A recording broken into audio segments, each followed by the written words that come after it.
After Delhi, canopy outside the Rajkot airport has collapsed amidst heavy rain. That's the news that is just coming in. In the last 3 days, we have seen the airport infrastructure at Jabalpur, followed by Delhi.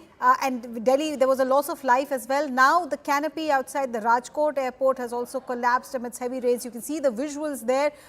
Thankfully, there has been no injury or loss of life that has been reported so far, unlike what we saw in Delhi. But this is a worrying sign. The rains, the monsoon is just hitting, various cities in India, and the airport infrastructure, it seems, is unable to take the pressure of monsoon. So Rajkot, these are the visuals that we have just for you, and political war of words have broken out once again. The Bharatiya Janata Party saying that this is just a tear in the canopy. It's not the same as what has happened in Delhi. And, they're also pointing out since yesterday that the Delhi airport, the portion which collapsed, was constructed in the UPA regime. The Bharatiya Janata Party has also faced a lot of criticism for taking that position, saying maintenance of, after all, is the work of the government of the day. But now with Rajkot also seeing such a situation where the canopy of the Rajkot airport has given in after the heavy rains. Ankit Popat is here with me. Let me try and understand from him what exactly happened. Ankit ji, exactly क्या हुआ राजकोट में, कितना नुकसान है,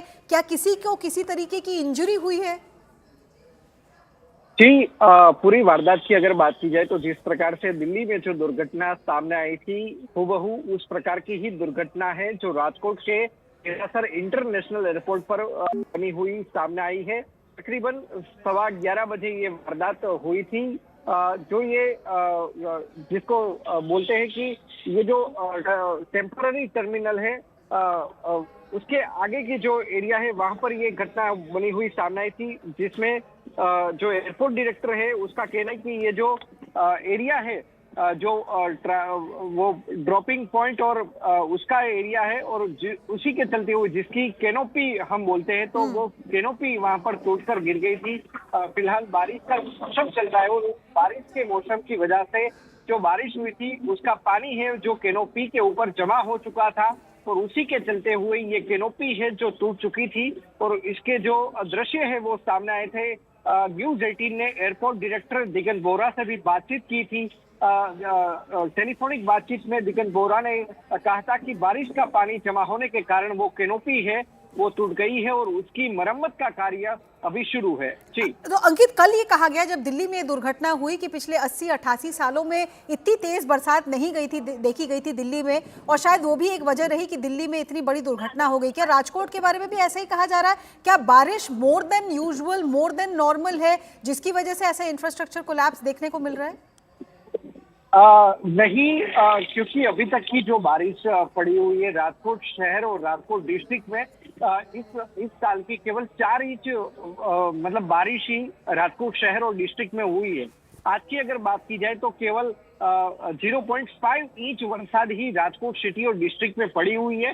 हालांकि ये जो कहीं ना कहीं कैनोपी टूटकर गिरी हुई है, उसके चलते हुए जो क्वालिटी मेंटेन की है या नहीं की है, उसके ऊपर भी अभी सवाल है।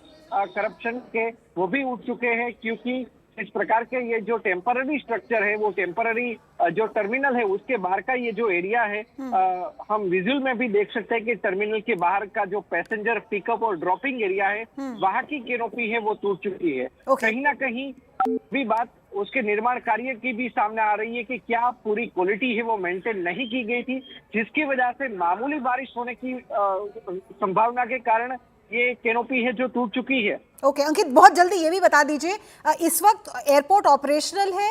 किसी तरीके से किसी पैसेंजर को कोई दिक्कत आ रही है क्या इस एक्सीडेंट या इस डिजास्टर की वजह से? जी, अभी बात की जाए तो एयरपोर्ट है वो ऑपरेशनल ही है, क्योंकि ये जो टर्मिनल का बाहर का पैसेंजर और पिकअप ड्रॉप एरिया है, तो अभी जो लोगों को पिकअप करने और ड्रॉपिंग करने के लिए जो बोला जा रहा है, तो वो वहां से थोड़े फुट दूर लोगों को बोला जा रहा है कि आप अपनी गाड़ी यहाँ तक ही सीमित रखें, आप अपने जो पैसेंजर है वो यहाँ से ही छोड़ दें और वहां से वो लोग पैदल चले जाएंगे।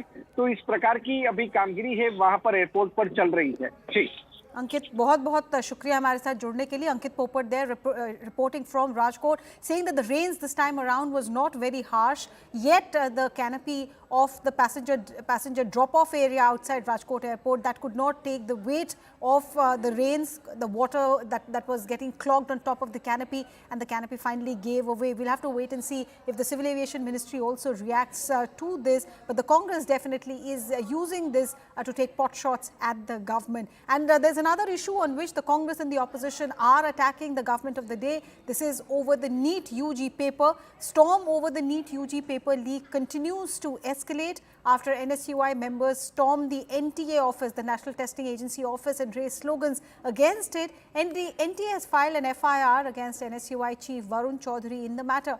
Lok Sabha's leader of opposition, Rahul Gandhi, released a video yesterday saying that the opposition wants a constructive discussion with the government on the NEET issue. This comes after both the houses of the parliament were adjourned after massive ruckus over the matter. The CBI, meanwhile, has carried out multiple arrests. 3 people have been arrested from Jharkhand, including the principal of the OSS school. This is the school which is at the center of the probe for allegedly leaking the examination papers in the first place. CBI arrested Ehsanul Haq and Vice President Imtiaz. Ehsanul Haq is the city coordinator of Hazaribagh for the NEET exam, and Imtiaz was present in the van when the question papers were allegedly being taken to the school.